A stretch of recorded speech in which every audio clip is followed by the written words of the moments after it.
Right, welcome along to Strength Month. I'm chatting with Jeanine Tripodi. Jeanine, first up, tell us what you do. Tell us who you are.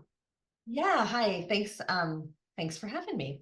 So I am a transitional life coach. I have 15 years of experience working with women. I'm a certified hypnotist, a Karuna Reiki master, transitional life coach, and an author. And I work with women to help them pivot with intention after life changes, divorce, loss, and perimenopause is a common theme in a lot of my with a lot of my clients.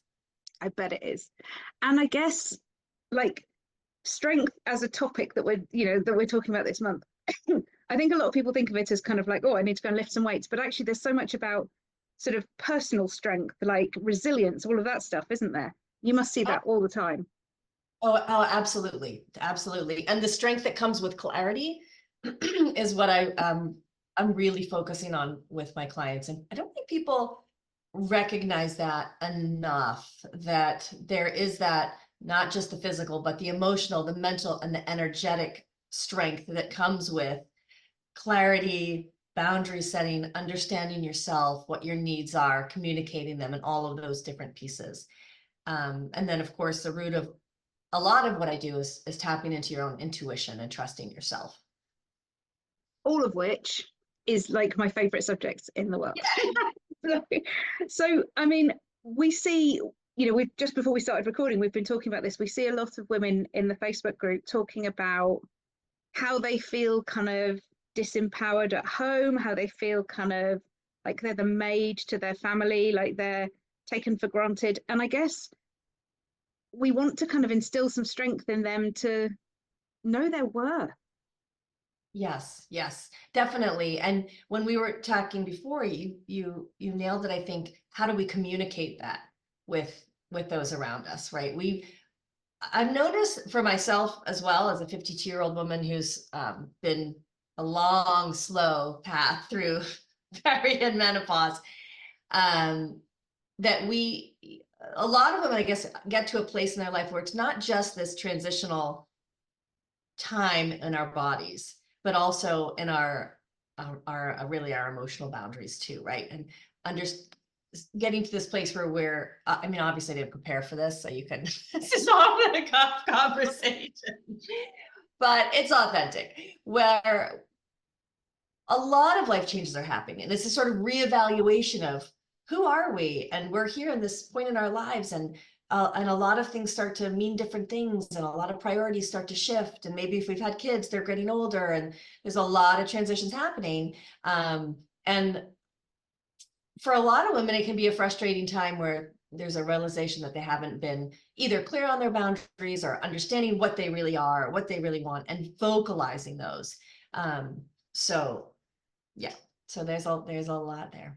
So would you say that the sort of the strength that we are kind of stepping into as we go through perimenopause is that strength of actually starting to know what we want?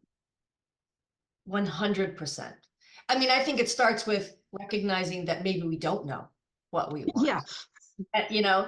And then trying to find out and dig down into what it is we truly want, despite what's happening around us, despite all of that external input, really understanding yourself enough to kind of see what your own, I want to say, decipher your own code in that way, tap into your intuition and understand what it is you're really wanting to move through, and how you want to get there. So yeah. when you work with clients who are sort of going through these changes, are there sort of themes that come through quite often for helping people to start to understand what it is that they need? Yeah, for sure.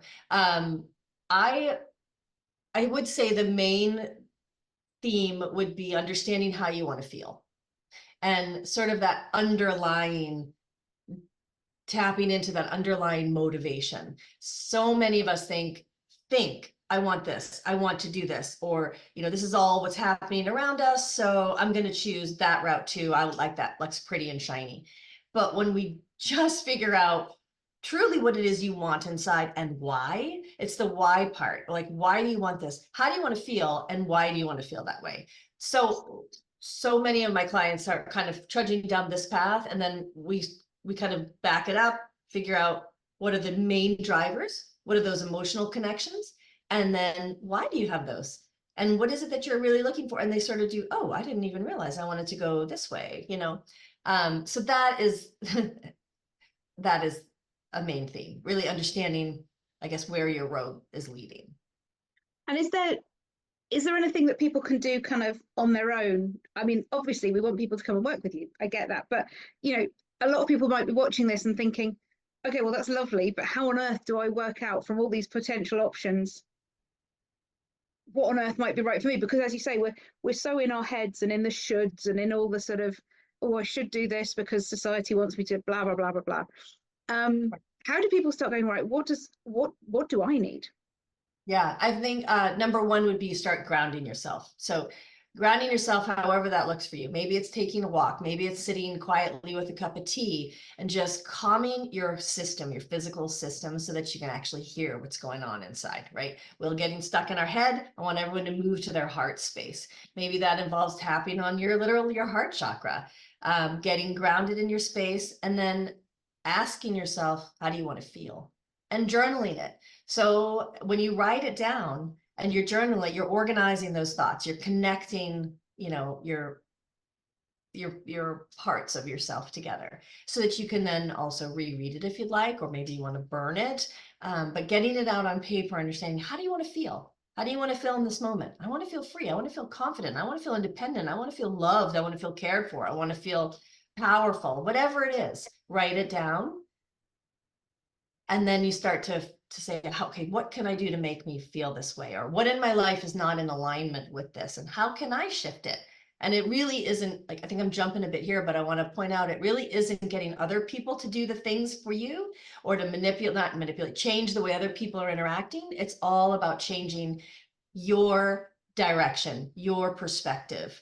Everything else will ripple out. Like if you're in a dynamic that is kind of conflicting and you want to shift that dynamic, when you set the intention, when you start to make those micro shifts that then leads to the major shifts, other people in your life are going to shift with you. When you elevate, they will eventually catch up, or they won't, but that's where it needs to start, within yourself.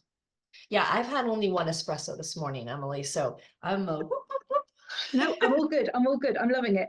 And I think I'm just going to quickly sort of backtrack to journaling, because I think people go, journaling, how's that going to help? Now, anybody watching this who's never journaled, right? I'm just going to say this, just start writing. Yes. You will be astonished at what your hand writes out. Every time I do it, I'm like, I never knew I thought of that. Yes, I think that's so important. True, true. And you also don't need to, it's not linear. You don't need to start writing a story. You don't have to worry about someone else reading it. I tell my clients all the time, write it out, get it out, and burn it, you know? Yeah. And then the whole idea of burning it can be a nice ritual as well. You know, burn it, release the thoughts and ideas, or however people kind of perceive that. But yeah, just start writing, even if it's like automatic writing. A lot of times I'll just start moving my pen and then just, oh yeah, this sucks, or whatever, I'll start writing it out, you know. So, yeah, agreed. Absolutely. So if people have journaled and they're obviously at that point finding some strength in starting to know what's going on and, you know, what they're needing, what would be your suggestion of the next thing that they can do to really start taking back control of themselves? Yeah, well, I mean, brutally honest with themselves. That's the second step. Be brutally honest with yourself and clear, and keep it with the eyes. You know, don't, again, start with yourself and end with yourself. It really, you're the one that's driving here. So you've gotten grounded, you've journaled how you want to feel, starting with the heart. And that's when you want to fold in, you know, the mind. So the mind and the body and the soul sort of all mixing together. And you can, I mean, to distill it down to its most simple form, you're grounding yourself, you're journaling how you want to feel, and then you're maybe even stepping back and coming back to it and taking a look at what in my life aligns with this and what in my life is not aligning, and how can I make those tangible shifts in my behavior and my thoughts. That is my favorite part when I work with clients, because that's when we start to dive into patterns and core beliefs and, you know, questioning why do I even say this? A lot of times we have these core beliefs in our, that we've grown up with, that we just adopted, and anything, you know, that we're repeating is really what we're creating, right? So starting to question those pieces. And Yeah, I guess just being curious is just yeah, such a good starting point. yeah, absolutely. And non-judgmental too, curious and not judging yourself for it. And actually that ties in, like earlier in the year we covered off anxiety, and that sort of opened up a bit of a can of worms about the internal monologue and how negative it can be. And obviously when we're talking about strength, we're wanting to kind of not stop that internal monologue because it's going to be there, but kind of, I guess, be kinder to it. Mm-hmm. Yes. Yeah. And not even necessarily fighting it from the beginning, like just acknowledging, recognizing, and just as you said, being curious, like, why am I talking to myself this way? Or why do I see myself in this light? And can I shift that? And what if, this is another question I love to even, ask myself a lot. What if I just didn't think that? Or what if and that's very simple and simplistic, I guess is what I'm saying. But in some ways it's very powerful. What if that I just let that go? What if I just let them be them or do what they're going to do? You sort of re-center in your space and your boundaries. Yeah. And I mean, even just when you're saying that, I'm thinking, God, that's so powerful. Like, literally, as you say, it's simplistic, but it's so powerful. Mm-hmm. What if I just didn't stress myself out about what other people are doing? Yeah, yeah.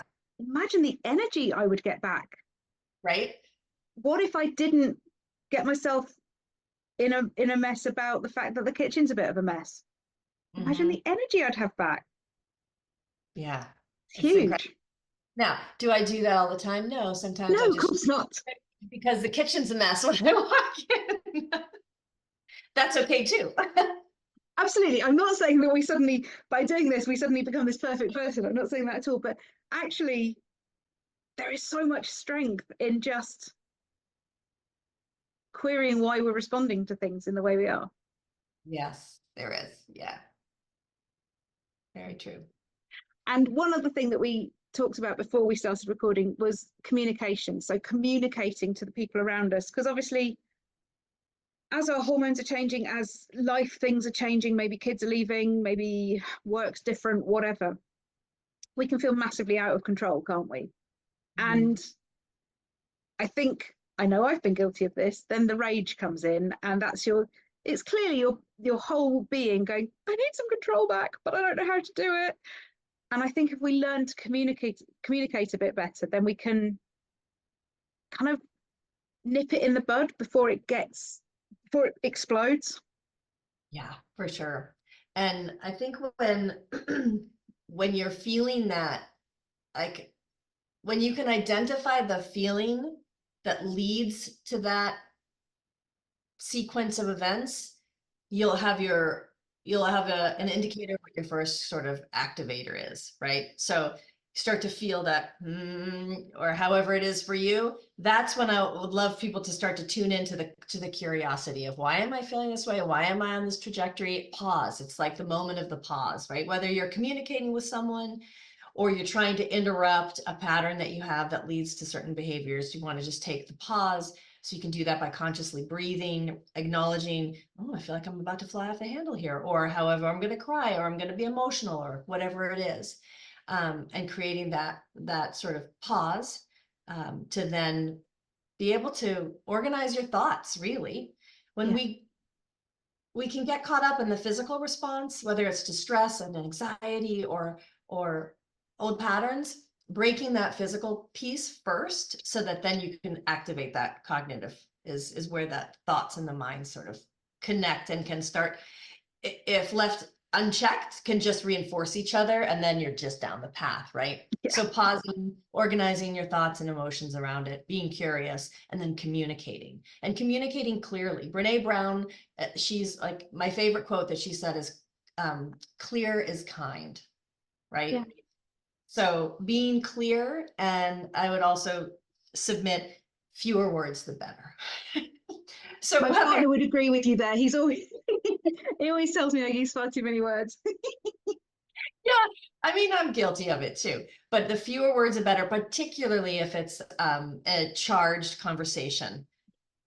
Because when we allow ourselves to continue, we start to leave all these little bits on the table, and the other person can choose subconsciously, do I address this one, or do I go, this is an easier thing to pick up, and then you're all over and you've kind of lost your track. So clear is kind, very simple, and understanding your wants and needs, and that all connects to communicating your boundaries, which you have to understand before you can communicate them.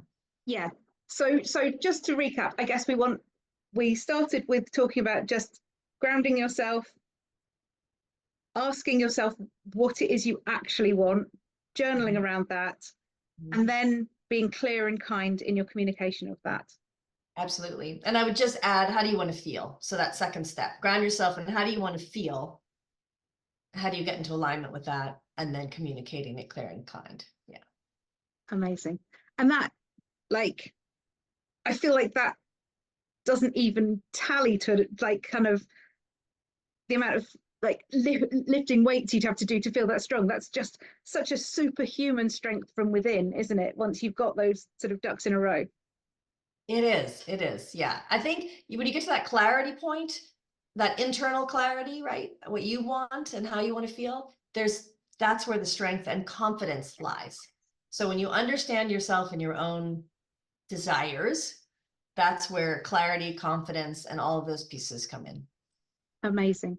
Thank you so much. I will pop your contact details on the end of this. And I know obviously you're based in the US, but you can work with people anywhere, can't you? I can, yeah. And I spend a good bit of time in Ireland too. So Awesome. 2 time zones. Thank you so much, Jeanine. Thank you very much.